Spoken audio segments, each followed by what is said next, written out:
현대 시대를 살아가는 사람에게 없어서는 안 되는 필수품들이 여러 가지가 있습니다. 그 중에 단연코 첫 번째는 바로 스마트폰이라고 말할 수 있을 겁니다. 스마트폰 그거 하나면 사실은 못할 게 없을 정도로 무엇이든 할 수 있는 시대가 되었기 때문입니다. 옛날에는 전화라고 말하면 그저 여보세요 통화나 하는 그런 정도의 수준이었습니다. 그러나 요즘은 그렇지 않습니다. 통화만 할 뿐 아니라 메시지도 주고받을 수 있고 또는 얼굴을 마주보면서 대화할 수도 있고 더 나아가서 내가 원하는 정보를 찾을 수도 있고 사진을 찍을 수도 있고 동영상을 촬영할 수도 있고 쇼핑도 할 수 있고 길을 찾게 도와주고 은행과 관련된 업무도 보게 하고 영상을 보거나 게임도 할 수 있는 정말 못할 것이 없는 그런 기기가 바로 스마트폰입니다. 그래서 우리가 하루를 살아가는 동안에 항상 우리 곁을 떠나지 않고 우리가 가장 많이 사용하는 것, 그것이 스마트폰이기도 합니다. 그리고 하루 일과를 마치면 우리 모두는 어김없이 스마트폰을 재충전합니다. 왜 충전을 해야 됩니까? 그래야 다음날 또 사용할 수 있기 때문입니다. 아무리 좋은 스마트폰이라 할지라도 충전하지 않으면 무용지물이 되고 맙니다. 우리의 인생도 그와 같은 것 같습니다. 내일 또는 미래를 위해서는 반드시 재충전하는 그런 시간들이 반드시 필요합니다. 우리의 신앙생활도 마찬가지입니다. 앞으로의 신앙을 위해서 반드시 재충전하는 시간들이 반드시 필요하게 되어 있습니다. 오늘 본문 역시 마찬가지입니다.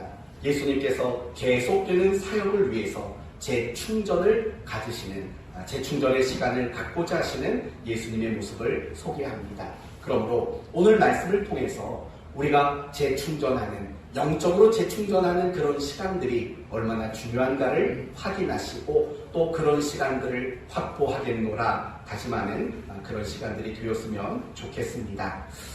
우리는 계속해서 예수님께서 가버나움에 계셨을 때의 이야기를 함께 살펴보고 있습니다. 예수님은 가버나움 회당에서 권위 있는 말씀으로 사람들을 가르치셨습니다. 귀신 들린 자를 쫓아내 주셨고 베드로의 장모의 집에 가서는 열병을 고치시고 그를 찾아오는 많은 각양각색의 병든 자들을 고쳐주시는 말씀을 보았습니다. 예수님은 귀신 들린 자들에게서 귀신을 쫓아주는 그런 일도 예수님은 행하셨습니다. 그렇게 밤이 저물고 그렇게 날이 밝기 시작했습니다. 42절을 보니까 날이 밝음에 예수께서 나오사 한적한 곳에 가시니 아침이 되기 시작하자, 즉 해가 떠오르기 시작하자 예수님은 사람들이 있는 장소를 피해서 사람들이 없는 한적한 곳으로 옮겨갔습니다.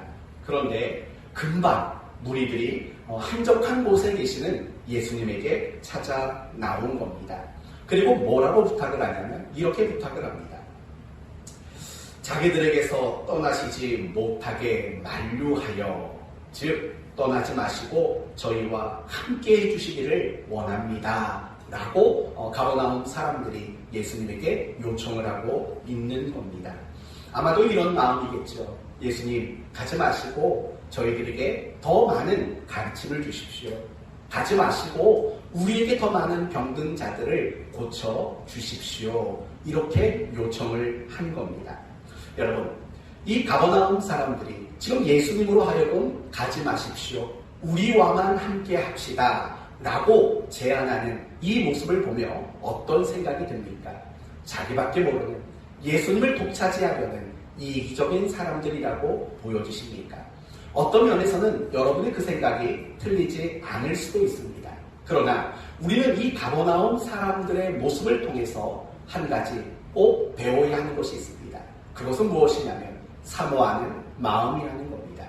적어도 이 가버나움 사람들은 예수님의 말씀을 사모했고 예수님이 행하시는 그 모든 권능의 일들을 사모하는, 그 예수님을 너무나도 사모하는 그런 마음을 가지고 있었기 때문입니다. 그리고 이와 같이 우리가 신앙생활을 하는 가운데 사모하는 마음을 가지는 일들은 너무나도 중요하기 때문인 겁니다. 그러므로 우리 모두는 사모하는 마음을 가져야 합니다. 여러분 알고 계실 겁니다. 우리가 세상을 살면서 어떤 일에든 사모하는 마음이 필요하다는 것 아실 겁니다. 그래야만 더 잘하기 때문에 그렇습니다. 공부를 사모하는 사람과 공부를 사모하지 않는 사람 중에 누가 공부를 더 잘하겠습니까? 당연히 공부하는 것을 사모하는 사람이 공부를 잘할 수밖에 없습니다. 다이어트를 사모하는 사람과 그렇지 못한 사람 중에 누가 다이어트를 더 잘하겠습니까? 당연히 사모하는 사람입니다. 건강을 위해 사모하는 마음, 건강을 사모하는 마음이 있는 사람과 그런 마음이 없는 사람 중에 누가 더 건강하겠습니까? 당연히 건강하기를 사모하는 사람이 더 건강할 수밖에 없습니다. 세상의 모든 일이 마찬가지입니다. 사모하는 마음을 가진 사람들, 그 사람들이 훨씬 더 열심히 그리고 훨씬 더 잘할 수 있는 겁니다. 그런데 이런 원리는 사실 우리의 신앙생활 속에서도 그대로 적용이 되는 겁니다. 우리가 신앙생활을 할 때 사모하는 마음이 있는 사람과 사모하는 마음이 없는 사람 중에 누가 신앙생활을 더 열심히 할 수 있겠습니까? 당연히 사모하는 마음이 있는 성도가 신앙생활을 더 열심히 할 수밖에 없는 겁니다. 예를 들면 이런 겁니다. 사모하는 마음이 없는데 어떻게 예배의 자리에 나올 수 있겠습니까? 사모하는 마음이 없이 이 예배에 나왔는데 어떻게 예배에 집중할 수 있겠습니까? 설교도 마찬가지입니다. 사모하는 마음이 없는데 어떻게 설교가 내 귀와 내 마음에 들려질 수 있겠습니까? 말씀을 묵상하고 큐티하는 일들도 마찬가지입니다. 내가 말씀을 사모함이 없는데 어떻게 매일매일 내가 말씀을 가까이 할 수 있겠습니까? 기도도 마찬가지지요. 내가 기도에 대해서 사모하는 마음이 없는데 어떻게 매일같이 기도하는 그런 거룩한 습관들을 가질 수 있겠습니까? 종종 성도들 가운데 이런 말하는 분이 있어요. 예배에 나가는 것이 참 귀찮다, 갈등이 된다, 이런 고민을 가지신 분들이 가끔씩 있습니다. 굉장히 정직한 사람이고 솔직한 사람인 거죠. 그렇다면 여러분 생각해 보십시오. 우리는 예배 자리에 나가는 것이 왜 갈등이 될까요? 답은 사실은 굉장히 간단한 거예요. 여러 가지 이유를 말할 수는 있겠지만 가장 근본적인 이유는 그 예배를 모하는 마음이 없기 때문일까요? 사모하는 마음이 없기 때문이에요. 사모하는 마음이 없으면 우리는 갈등이라는 것이 생길 수밖에 없어요. 또 어떤 성도들은 이렇게 고민하는 성도들도 있어요. 목사님, 신앙생활을 하는데 정말 열심히라는 게 안 생깁니다 라고 말하고 고민하는 분이 계신다고요. 그 이유는 뭘까요? 사실은 그것도 내가 신앙생활을 열심히 해보겠다라는 그런 사모하는 마음을 가지지 못하기 때문이라는 겁니다. 이렇듯이 우리의 신앙생활이 어렵고 또 안 되는 이유는 다른 어떤 외적인 문제는 분명히 아닙니다. 신앙이 어렵고 갈등되고 잘 안 되는 가장 근본적인 이유는 사실은 내 안에 있는 겁니다. 내가 그 신앙의 여러 가지 내용과 신앙의 행위들, 그러한 것들에 대하여 정말 사모하는 마음, 그런 마음들이 내 마음속에 정말 자리 잡고 있지 않기 때문에 우리는 신앙의 갈등과 어려움을 우리는 느낄 수밖에 없는 겁니다. 그거 아시죠? 마음은 거짓말하지 않습니다. 마음은 말을 만들어냅니다. 마음은 내 행동을 만들어냅니다. 마음은 나의 습관을 만들고 마음은 나의 삶을 만듭니다. 마음은 나의 수준과 나의 상태를 결정짓게 되는 겁니다. 그렇기 때문에 우리가 세상의 일들도 사모하는 마음이 있어야 그게 열심히 되는 거고 잘하게 되는 것이듯이 우리의 신앙생활 속에서도 정말 사모하는 마음, 그 마음을 가질 때 비로소 그 일에 대하여 열심을 가질 수 있고 그 일을 잘할 수 있게 된다는 겁니다. 그러나 사모하는 마음이 없는 신앙생활은 마치 이것과 같습니다. 공부하기 싫은데 자꾸 공부하라고 해서 어쩔 수 없이 공부하는 학생이 되고 마는 거죠. 사랑하지 않는 남편과 사는 기분인 거죠. 이런 기분은 아시나요? 알아요? 이거 알면 안 되죠. 그렇죠? 내가 사랑하지 않는 사람과 결혼 생활을 한다는 거 사실은 곤욕이지요. 괴로운 일이죠. 그런 거예요. 내가 신앙생활하는 가운데 정말 사모하는 마음이 없다라는 건 마치 그와 같아요. 내가 사랑하지 않는 사람과 결혼해서 내가 그 사람과 함께 사는 거 그것과 전혀 다르지 않다라는 것입니다. 그런데 문제는 뭐냐면 우리가 사모하는 마음이 없다면 결국은 우리의 신앙이 성장할 수 없게 된다는 거예요. 여러분이 참 싫어한다라는 거 알면서도 제가 질문을 해봅니다. 딱 질문하면 여러분 표정이 싫다는 게 바로 드러날 거예요. 묻겠습니다.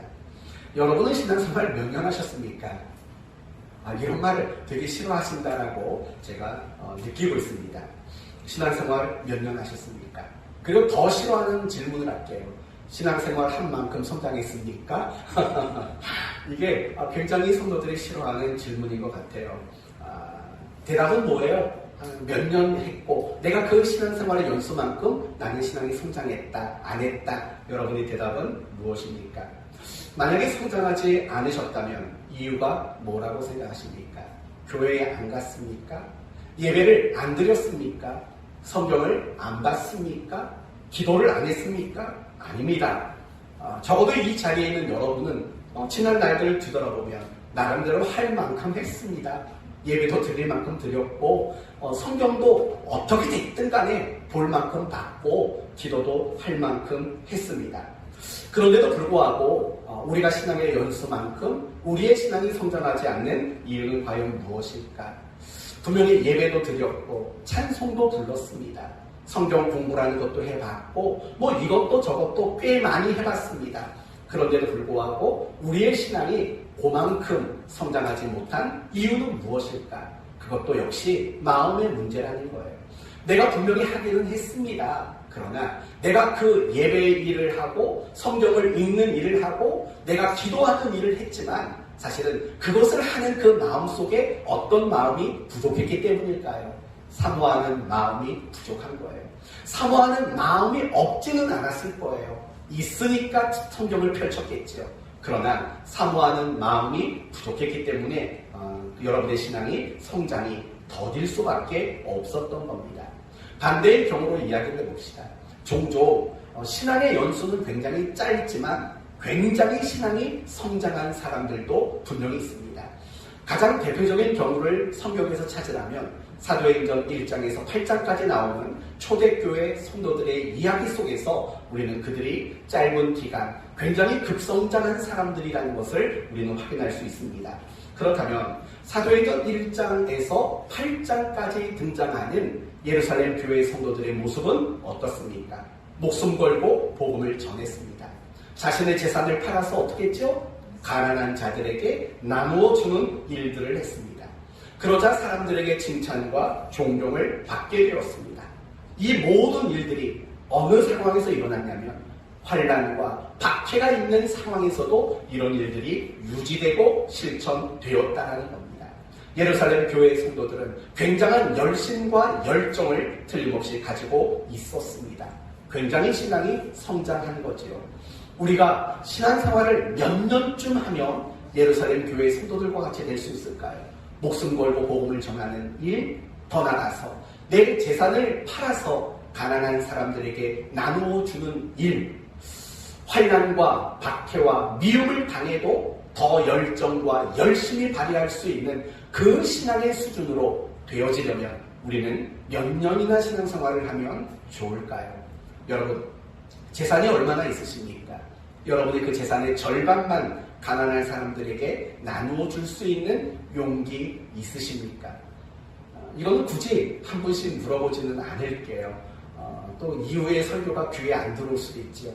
목사님은 왜 나한테 그런 질문을 했을까? 라는 생각을 가질 수 있을지 모르겠는데 한번 스스로 생각을 해보세요.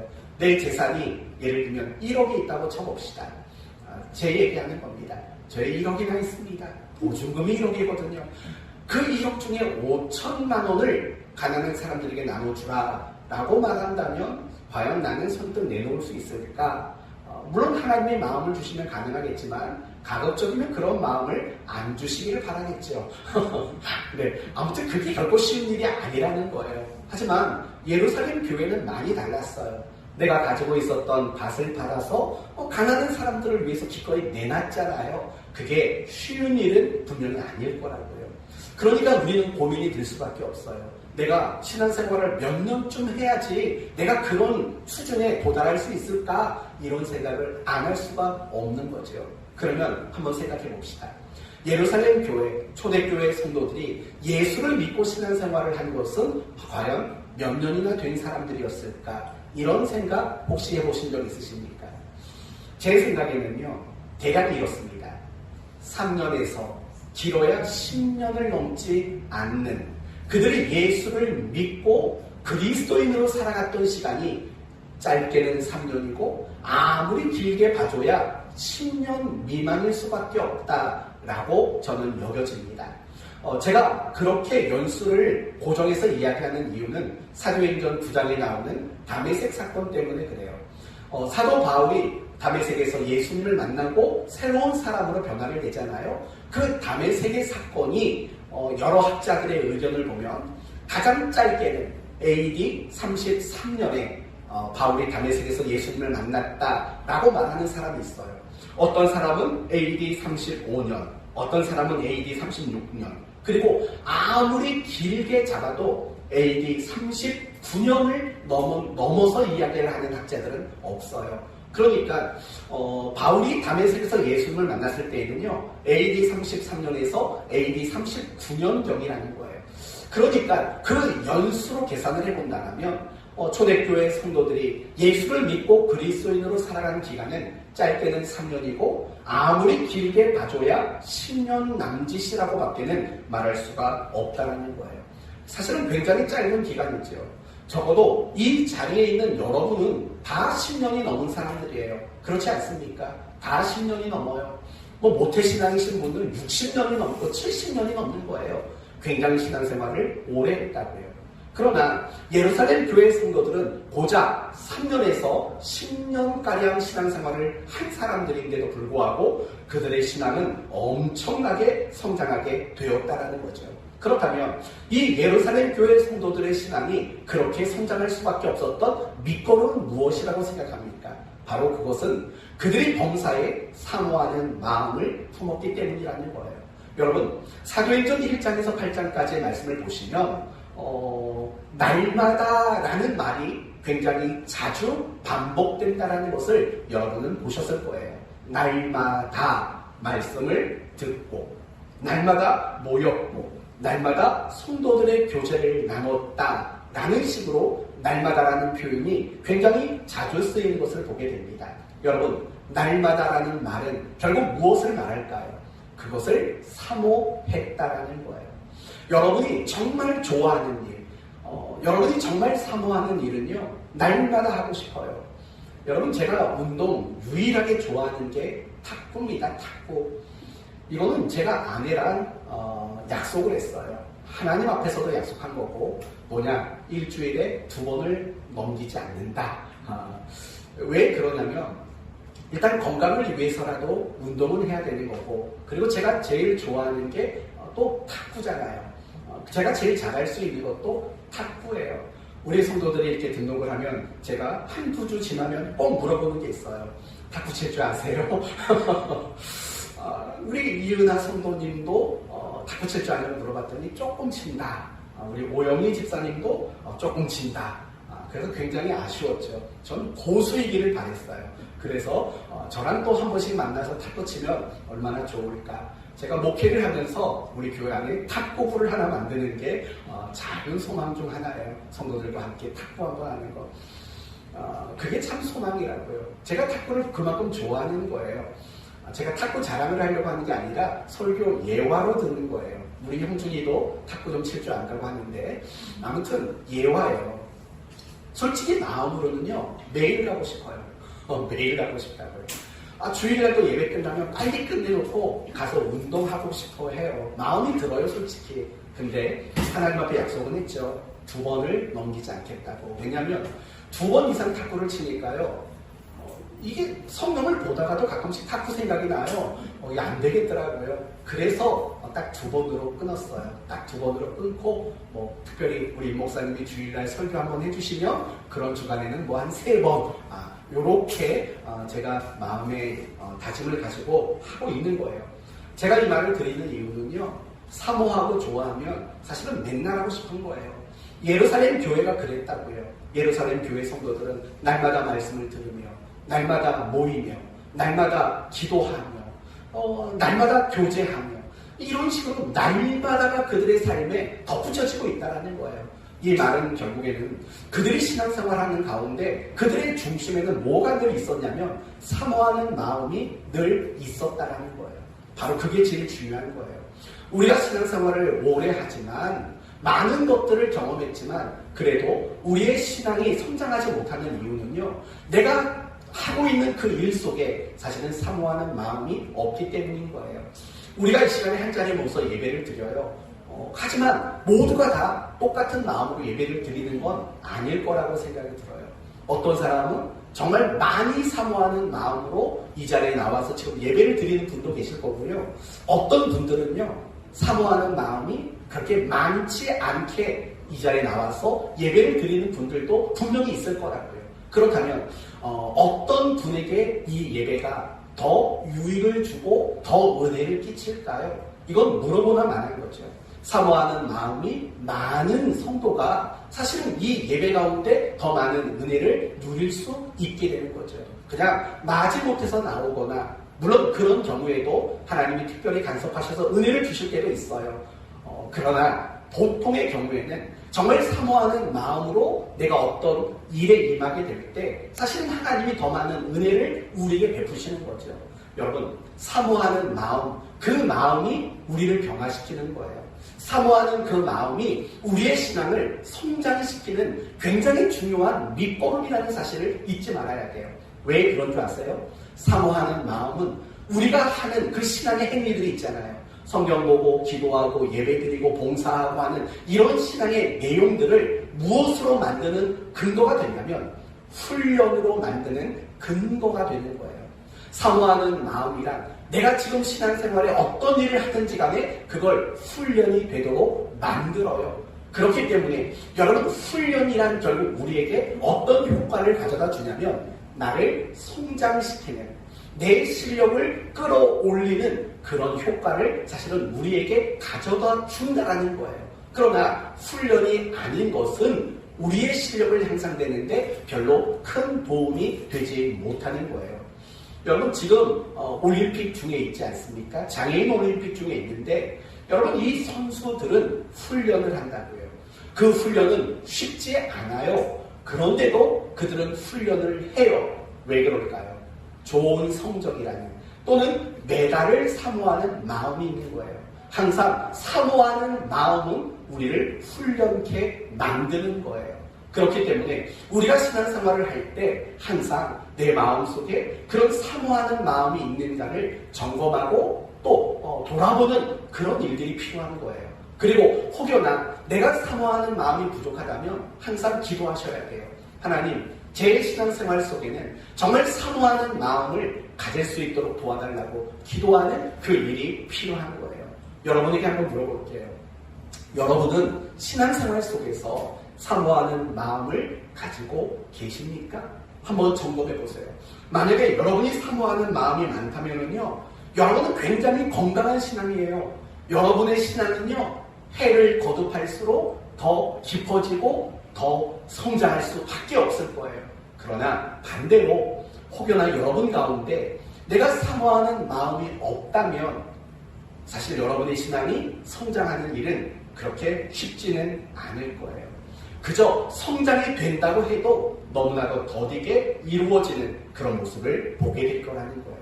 그렇기 때문에 저는 여러분에게 바랍니다. 항상 여러분의 마음속에 사모하는 마음을 담아두는 그 일을 하셔야 돼요.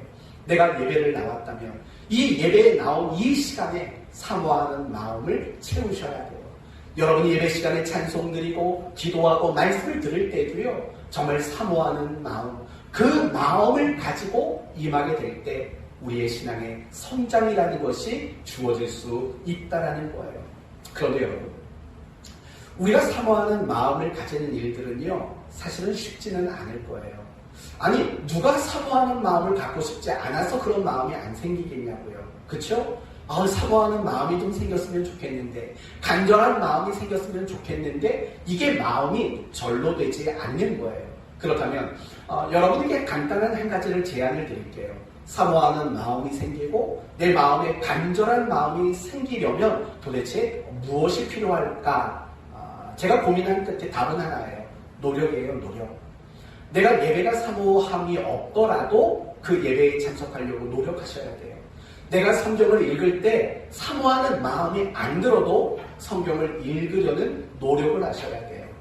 내가 기도하는 일에 사모하는 마음이 없다 할지라도 우리는 기도하는 노력을 하셔야 돼요.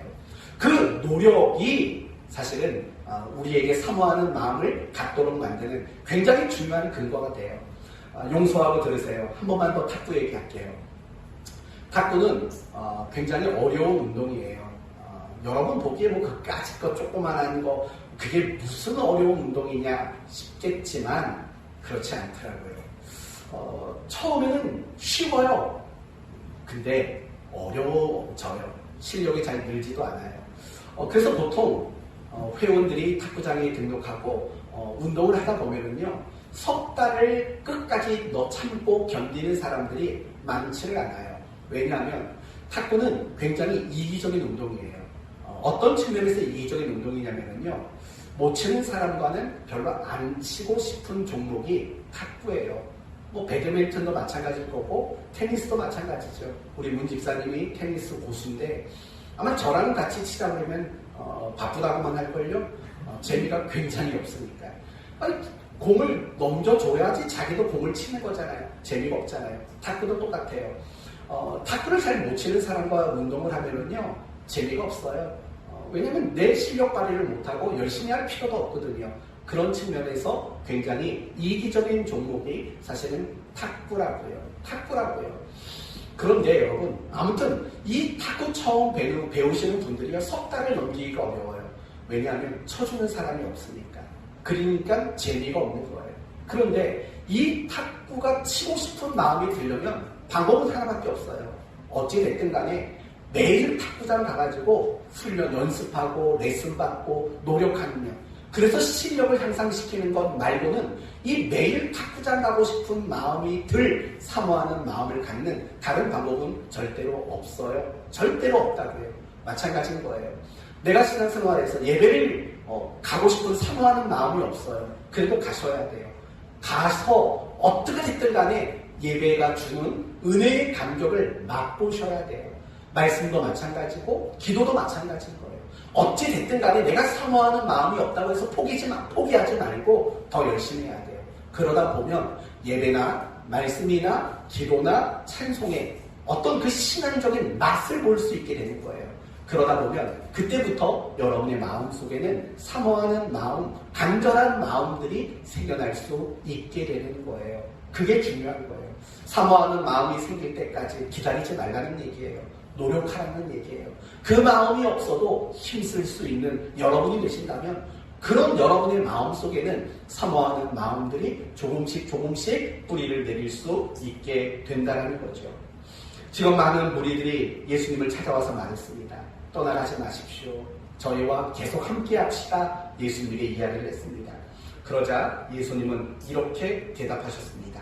43절 말씀을 보실까요? 43절을 보시면 예수께서 이르시되 내가 다른 동네들에서도 하나님의 나라 복음을 전하여야 하리니 나는 이 일을 위해 보내심을 받았노라. 예수님의 대답은 뭐예요? 거절이에요. 안 된다. 나는 하나님의 나라의 복음을 전하기 위해서 나는 보내심을 받았다라고 이야기를 해요. 그러면서 44절을 보면 곧장 갈릴리 여러 회당에서 전도하시더라라고 이야기를 해요. 여러분, 갈릴리라는 지역은 어느 정도 규모의 장소였을까요? 북에서 남쪽까지 100km가 돼요. 북에서 남쪽까지 100km. 그리고 동에서 서쪽까지의 거리가 50km나 된대요. 그러니까 아마도 이 고양시보다는 조금 더 크지 않을까. 고양시에 여러 구가 있잖아요. 이거 모두 합친 것보다 아마도 갈릴리 지역은 조금 더 컸던 지역인 것 같아요. 문헌을 찾아보니까 이 갈릴리 지역에는 250여 개의 마을이 있었대요. 그 요즘 식대로 말한다면 뭐 백석동, 마두동, 정발산동, 주엽동 뭐 이런 것들이 250개나 될 정도로 굉장히 크고 넓은 장소였다라는 거예요. 그런데 지금 예수님은 그들에게 바로 곧장 가서 복음을 전하러 나가셨다라는 거예요. 이제 한번 생각해 봅시다. 예수님은 이 가버나움에서 언제부터 사역을 하셨다고 표기가 되어 있었습니까? 안식일이었어요. 그리고 안식일에 사역을 마치시고 베드로의 집을 가셨고 거기서 밤새도록 자기를 찾아오는 병든 자들과 귀신 들린 자들을 고쳐주고 치유하는 일을 하셨어요. 그리고 나서 어떻게 됐습니까? 날이 밝았어요. 이제 날이 밝았다고요. 해가 떠오르기 시작한 그 시점이 된 거예요. 그러면 예수님은 잠을 주무셨나요? 안 주무셨나요? 밤을 안 주무셨어요. 밤을 지새웠고 쉬지도 못하신 거예요. 그런데도 불구하고 예수님은 곧장 갈릴리의 여러 지역을 다니면서 하나님의 나라의 복음을 증거하고 계셨다는 거예요. 그렇다면 이런 예수님의 모습을 통해서 우리가 알 수 있는 것은 뭘까요? 크게 두 가지예요. 첫째는 예수님은 분명한 사명의식을 가지고 계셨다는 거예요. 내가 맡은 사명이 무엇인가? 하나님의 나라 복음을 전하는 거다. 그러면 나에게 이 사명을 맡기신 분이 누구이신가? 하나님 나라의 왕이신 하나님이시다. 이런 사명의식을 분명히 가진 거죠. 그리고 또 중요한 것은 무엇이냐면 그 사명이 굉장히 긴급한 사명이다라는 것도 알고 계신 거죠. 그러니까 밤을 지새우셨음에도 불구하고 날이 밝자 새로운 지역을 다니시면서 복음을 증거하는 것, 이것을 보시면 얼마나 긴급한 사역인가도 사실은 예수님은 너무나도 잘 알고 계셨다라는 거예요. 예수님은 분명히 이런 사명의식을 가지고 있었던 거예요. 그리고 이런 예수님의 모습을 통해서 우리가 알 수 있는 또 하나는 예수님의 그 사명의식이 예수님으로 하여금 멈추거나 지치지 않도록 만들었다는 점이에요. 예수님이 가지고 계셨던 그 사명의식, 그게 예수님을 열심내게 하셨고 지치지 않게 하셨고 하나님 나라 복음을 전하는 일들을 결코 멈추지 않도록 만들게 되었다는 거예요. 이 부분을 이제 여러분에게 강조를 하려고 해요. 우리가 신앙생활을 하면서 사모하는 마음을 가지는 일들이 굉장히 중요하다고 했어요. 그러나 또 한 가지 중요한 게 있어요. 그것은 무엇이냐면 사명의식을 놓치지 않는 거예요. 사명의식을 붙잡고 있는 것, 그게 굉장히 중요하다는 거예요.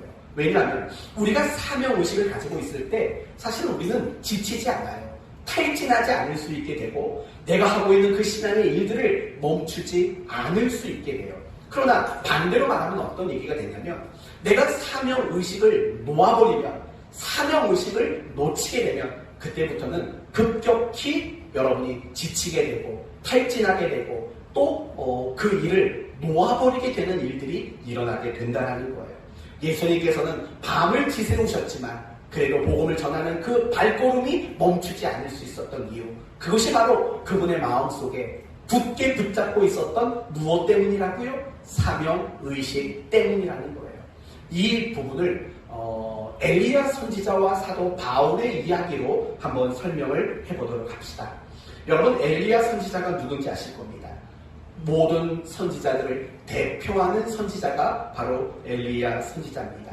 열심과 열정이 굉장히 남달랐던 사람입니다. 이것을 잘 보여주는 본문이 열왕기상 18장의 갈멜산 사건입니다. 엘리야 선지자가 사역하던 그 시대는요, 바알과 아세라 우상이 만연해 있었어요. 그 이유는 무엇이냐면 그 시대에 통치했던 이스라엘의 왕이었던 아합이라는 왕, 그리고 이 아합의 부인이 누구죠? 이세벨이죠. 이 이세벨이라는 여왕이 먼저 바알과 아세라 신에게 심취해 있었기 때문이에요. 그래서 온 나라 백성들이 바알을 섬기며 아세라 신을 숭배하는 그런 일에 빠져 있었던 거예요. 굉장히 심각한 상황이었던 거죠. 그때 엘리야 선지자가 목숨을 걸고 아합 왕을 찾아갑니다. 그리고 뭐라고 제안을 하냐면 하나님과 당신들이 섬기는 바알과 아세라 중에 누가 참신인가를 한번 확인해 봅시다. 대결해 봅시다. 라고 제안을 합니다. 그래서 갈멜산에 엘리야가 섰고 또 그 갈멜산에 바알과 아세라 선지자 몇 명이 모였습니까? 850명이 모였어요. 여러분 850명이라는 것은요 굉장히 충격적인 얘기인 거예요. 여러분 당시 레위인들이 2만 명이 조금 넘었어요. 그러면 제사장의 숫자는 한 10분의 1 남짓이었을 거라고요. 그러면 여러분 그 비율을 본다면 850명이라는 이방의 제사장들이 있었다는 건 온 나라가 완전히 우상 숭배 청지였다고 밖에는 말할 수 없게 돼요. 그리고 그 갈멜산에서 드디어 영적인 전쟁이 펼쳐지게 됩니다. 그들이 재물을 쌓아두고 그 재물에 먼저 불을 내리는 쪽이 진짜 신이다 라는 대결이었어요. 먼저 바알과 아세라 선지자들이 제사장들이 막 자기 신의 이름을 부릅니다. 그래도 아무 일이 일어나지 않습니다. 그러니까 칼을 빼들고 자기 몸을 다 찢습니다. 그러니까 온몸이 피투성이가 되는 거예요. 왜 그럴까요? 자기 신을 자극하려고 하는 거죠. 빨리 불 좀 내리라고 자극하려고 자기 몸을 베서 피투성이가 되는. 여러분 850명이 피투성이로 그렇게 했다고 생각해 보세요.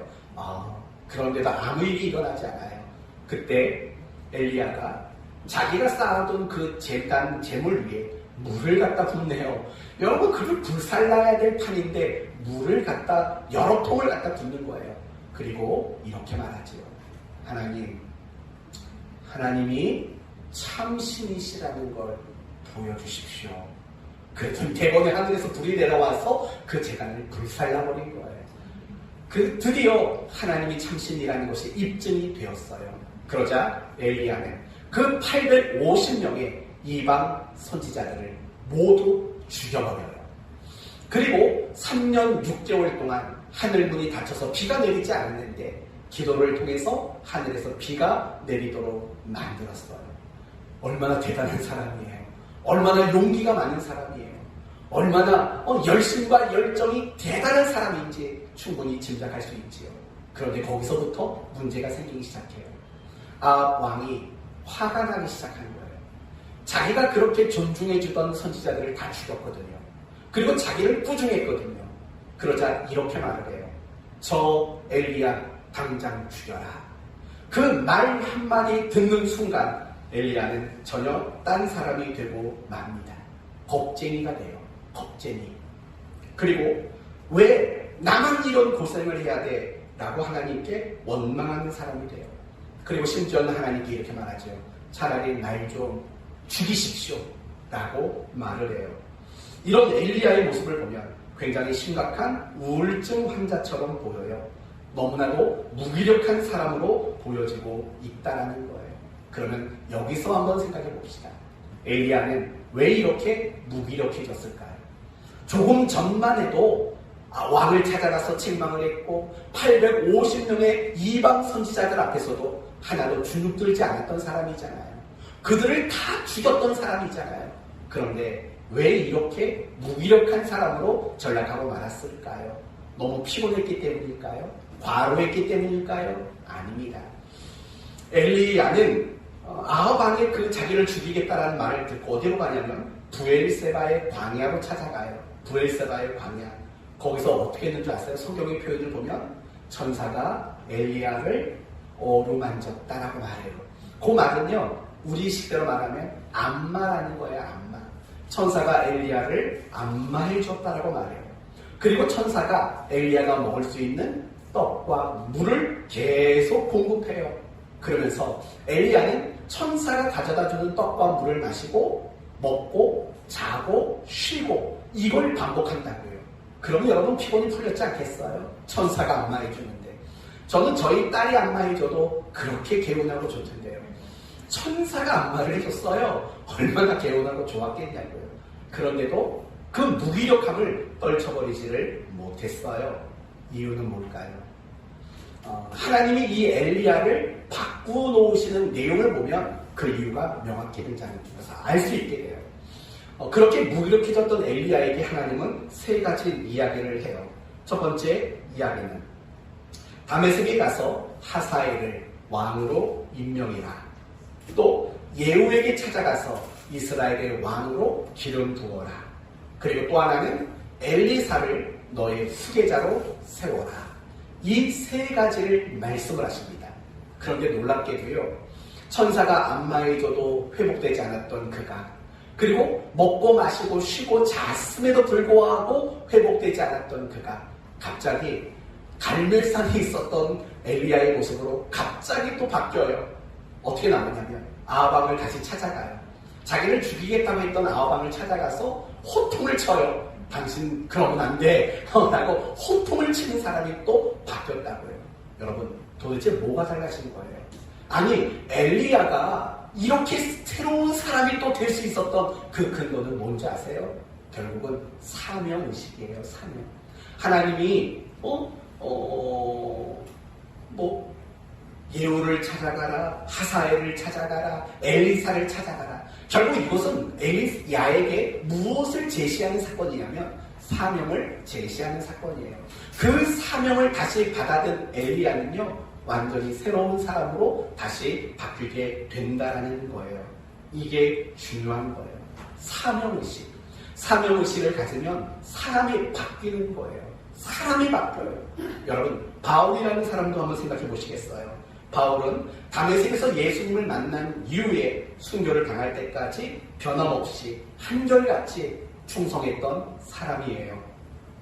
고난과 어려움 속에서도 그리고 다양한 미움과 반대 속에서도 그런 열정과 열심이 조금도 달라지지 않은 사람이라고요. 어떻게 그렇게 평생 한결 같을 수 있었을까요? 이유는 하나지요. 사명의식을 평생 붙잡았습니다. 사도행전 20장 24절 이런 말이 나와요. 내가 달려갈 길과 주 예수께 받은 사명 곧 하나님의 은혜의 복음을 증거하는 일을 마치려 하면은 나의 생명을 조금 더 귀한 것으로 여기지 아니하노라. 여러분, 이것이 사도 바울이 평생 간직하고 있었던 사명의식이었다는 거예요. 그런 사명의식을 가지니까 환난이 온들, 누군가에게 미움을 당한들, 어떤 아픔을 겪는들, 그의 모습을 꺾어놓을 수가 없었던 거죠. 바로 사명의식이 이렇게 중요하다라는 거예요. 결국 이런 거죠.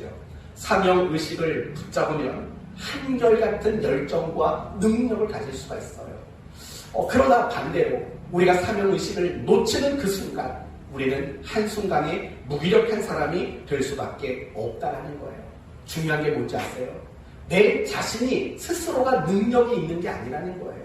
내가 사명의식을 가졌을 때 하나님이 우리에게 은혜와 능력을 주셔서 우리는 한결같을 수 있는 거죠.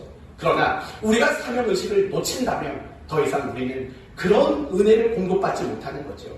그러니까 너무 작은 일에도 흔들리는 무기력한 사람이 될 수밖에 없는 거예요.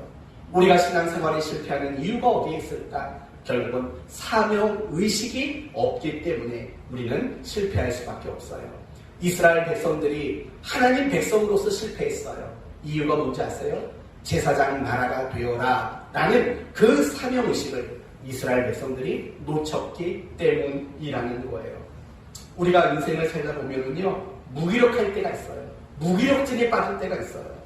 아무런 의욕도 없어요. 심지어 밥도 먹고 싶지 않을 때가 있어요. 매일매일 극심한 피로감을 느낄 때가 있고요. 현실에 대한 회의감을 가질 때도 있고, 어떤 일에든 정말 부정적인 감정, 부정적인 생각이 들 때가 있어요. 뭘 해도 즐겁지 않고 뭘 해도 활기가 없어요. 그저 하루하루 버티며 살아가는 순간들이 많다고요. 요즘에 세상에 이런 사람들 굉장히 많아요. 그런데 이런 무기력증을 가진 사람들의 모습은 사실은 신앙 안에서도 얼마든지 찾아볼 수 있어요. 내가 신앙생활을 잘해보겠다라는 의욕이 안 생기는 사람들, 신앙생활이 귀찮게 여겨지는 사람들, 내가 신앙생활을 하면서도 부정적인 생각이 들고 회의감에 빠지는 사람들, 그래서 신앙생활을 마지 못해서 하는 그런 무기력증에 빠진 신자들도 적지 않다고요. 이 모든 신앙의 무기력증의 원인은 뭐냐면 바로 사명의식이 없는 거예요. 하나님이 나에게 어떤 사명을 맡겼는지, 내가 감당해야 되는 사명이 뭔가, 사실은 이런 것들이 분명하지 않는 거예요. 이런 사명의식이 없으니까 항상 우리는 부엘세바 광야에 있었던 그 엘리야의 모습과 다를 바 없는 모습으로 너무 무기력하게 아무런 마음의 의지도 발생하지 않는 그런 모습으로 우리는 신앙생활을 할 수밖에 없다는 거예요. 사랑하는 성도 여러분, 여러분은 어떻습니까? 사명의식이라는 게 있나요? 분명히 사명의식이 있는 분들은 달라요. 눈빛부터 달라요. 그 모습은 분명히 다를 수밖에 없어요. 여러분 자신을 생각하셔야 돼요. 나는 사명의식이 있는가? 나는 어떤 사명의식을 가지고 있는가 한번 점검해 보셔야 돼요. 예수 믿는 사람이라면, 그리스도인이라면 모두가 다 공통적인 사명이 있어요. 그리고 그 공통적인 대주제의 사명 안에 각각의 작은 사명들이 또 분명히 있을 거라고요. 다시 말하자면 우리 모두에게는 하나님의 나라라는 사명이 있어요. 예수 그리스도의 복음이라는 사명이 있다고요. 그리고 이 공통적인 사명 안에 어떤 사람은 가르치는 사명, 어떤 사람은 구제하는 사명, 어떤 사람은 돌보고 위로하는 사명, 어떤 사람은 섬기는 사명, 여러 가지 각각의 사명도 분명히 있다고요. 제가 여러분에게 물어보는 건 이 후자예요. 각각의 사명은 가지고 있냐고요. 여러분이 그리스도인으로 살아가면서 여러분은 내게 주어진, 내게 맡겨진 사명이 무엇인가를 분명히 알고 정말 그 사명을 놓고 기도하며 그 사명을 감당하기 위해서 노력하는 그런 마음이 여러분의 마음속에 있냐고 묻는 거예요. 만약에 여러분이 무기력하다면 분명히 여러분은 사명의식이 없는 거예요. 어떤 열정이 발휘가 되지 않는다면, 어떤 열심이 발휘가 되지 않는다면 사실은 그 근본적인 원인 속에는 내가 사명의식을 전혀 가지고 있지 못하는 바로 그것이 원인일 수밖에 없다라는 거예요.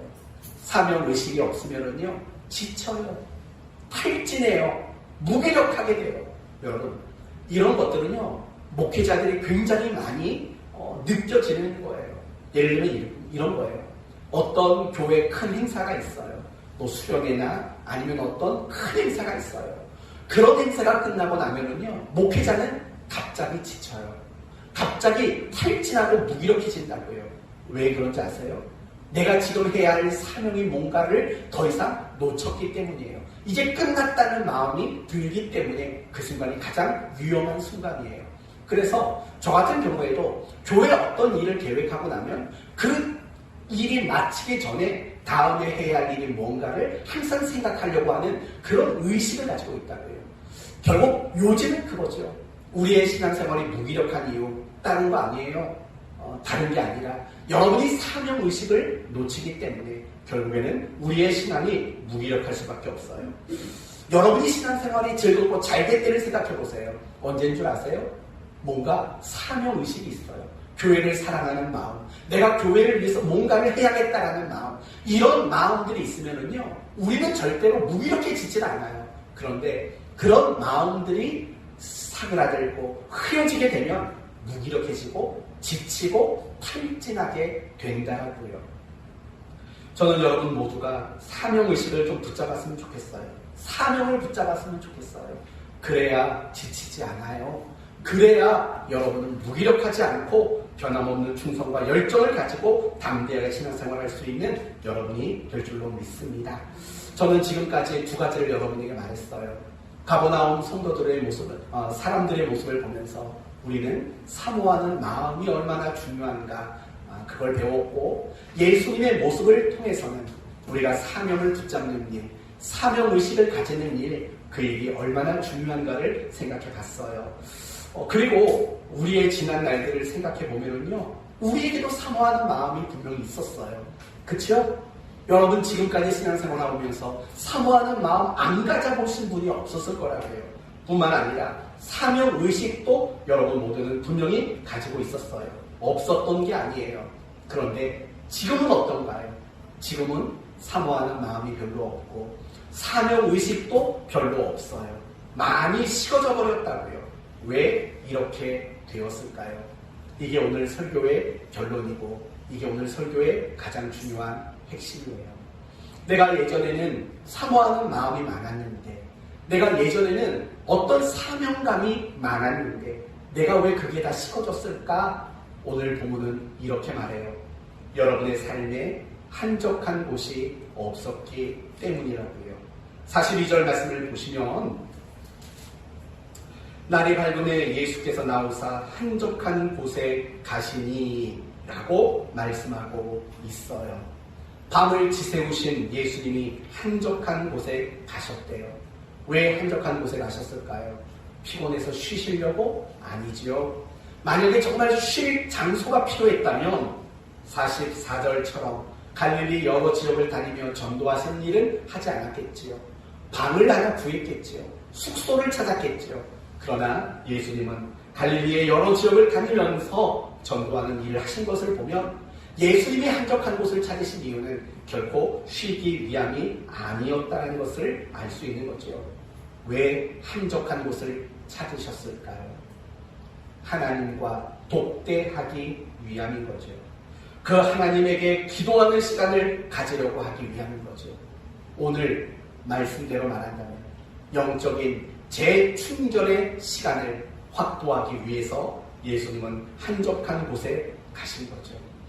여러분, 예수님의 공생애를 보시면 예수님은 늘 영적 재충전의 시간을 확보하시는 모습을 여러 곳에서 보여줘요.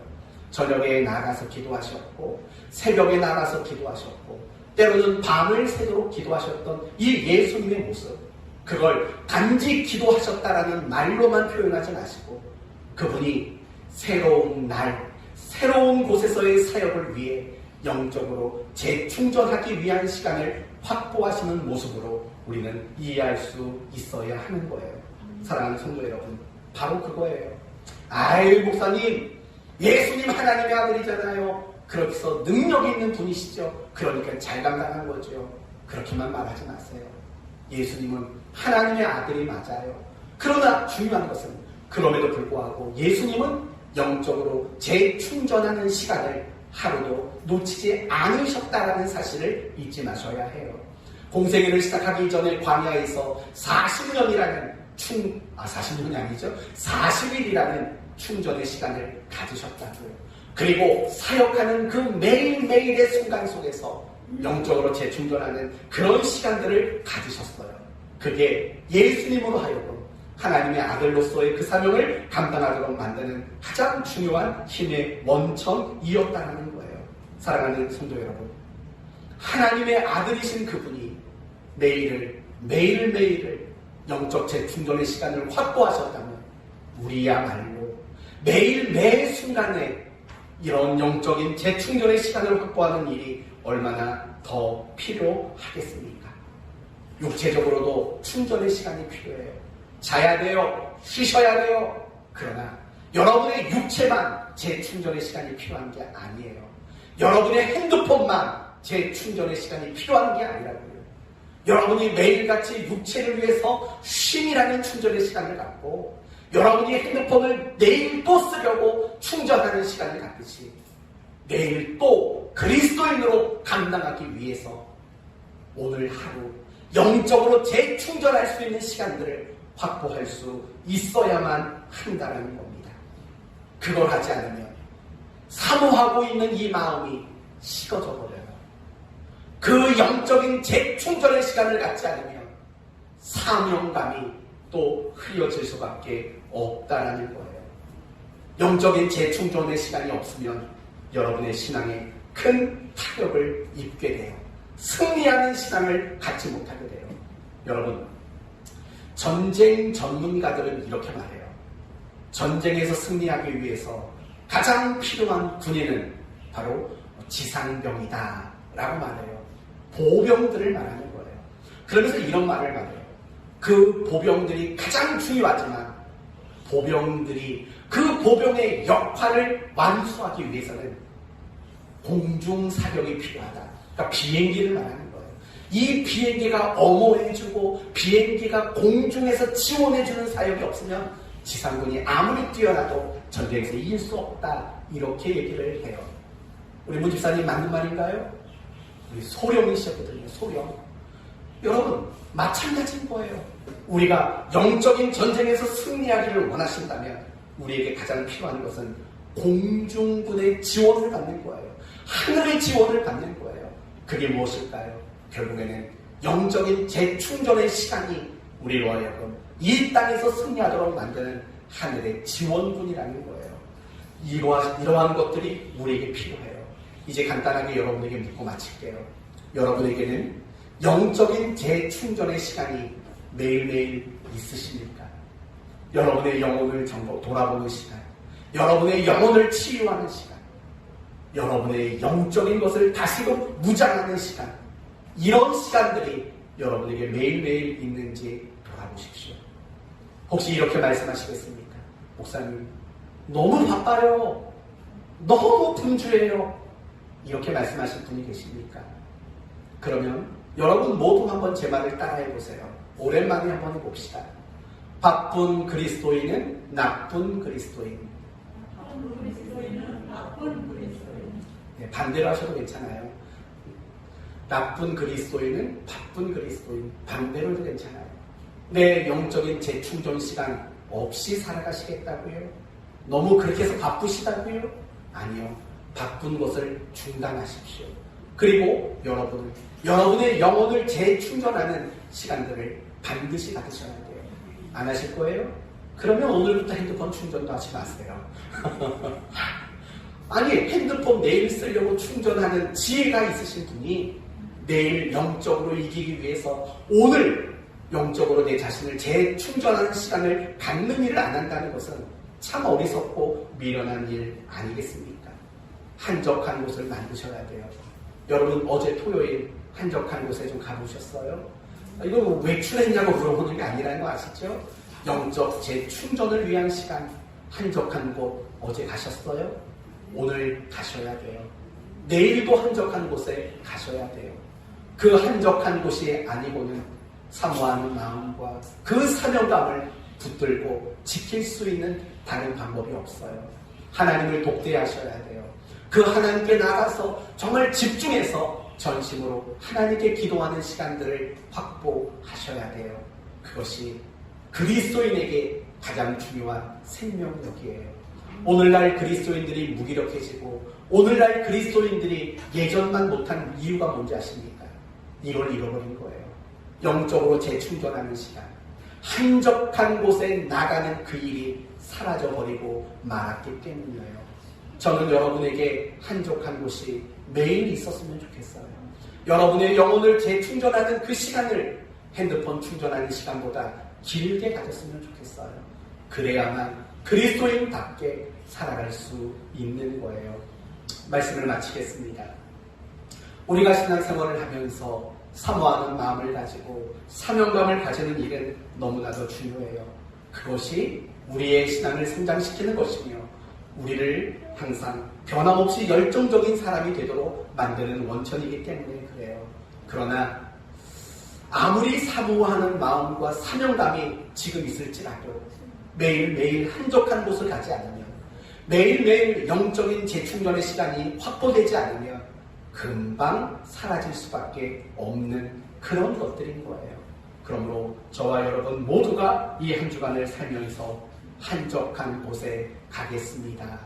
영적인 재충전의 시간을 반드시 확보하겠습니다. 라는 이 다짐이 저와 여러분의 귀한 다짐이 되게 하시고 매일매일마다 한적한 곳에서 여러분의 영적인 재충전을 이루어낼 수 있기를, 그래서 변함없이 열정적이고 능력 있는 이런 그리스도인의 삶을 살아가시기를 예수님의 이름으로 축원드립니다. 아멘. 기도합시다. 하나님 감사합니다. 사모하는 마음은 우리를 성장시키고 사명감은 우리를 변함없이 열정적인 사람이 되도록 만듭니다. 그러나 한적한 곳을 찾지 않으면, 영적인 재충전의 시간을 확보하지 않으면 우리의 사모하는 마음이 흐려지고 우리의 사명감이 식어져 버릴 수밖에 없습니다. 그래서 우리의 신앙은 더디 성장하게 되고 무기력한 신자로 살 수밖에 없습니다. 예수님께서 늘 한적한 곳을 찾아가신 것처럼 우리도 매일매일 한적한 곳을 찾아가게 하시옵소서. 그곳에서 하나님을 만나게 하시고 영적인 재충전의 시간이 되게 하시옵소서. 그래서 우리 성도들 모두가 매일 찾아가는 그 한적한 자리를 통해 성장하고 그 열정이 식어지지 않는 아름다운 성도들 모두가 되도록 함께해 주옵소서. 예수님의 이름으로 기도 올리옵나이다. 아멘.